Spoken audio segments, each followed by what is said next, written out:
Tem os árabes, uma colônia muito grande árabe, e obviamente os uruguaios e os brasileiros, né? Mas também tem, e agora, a partir dessas migrações da última década, tem cubano, tem haitiano, tem várias nacionalidades ali no Chuí, né? Dá uma riqueza cultural, mas ao mesmo tempo, professor, tem questões muito difíceis, né?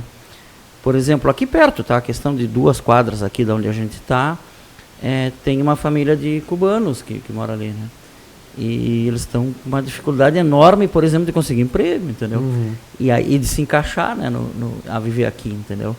E quem está aqui também não foi preparado para receber quem veio de fora, claro. Sabe? Tem toda essa situação, né? E as regiões de fronteira, e principalmente essas regiões em que tem essa profusão de não só de cores de pele, mas também de culinárias, de práticas religiosas, etc. Esses choques, eles são naturais, eles são difíceis de resolver, né?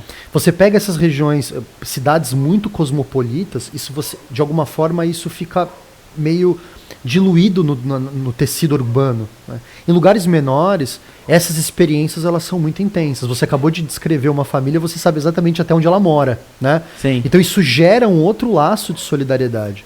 Isso pode ser visto de um lado como uma coisa complicada, até pela capacidade de inserção dessas pessoas na nossa sociedade.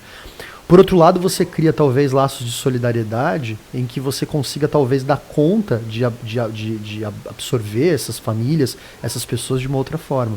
Nesse aspecto, a comunidade árabe é bem curiosa. Não só árabe, mas como a comunidade muçulmana aqui no Chuí e em Santa Vitória.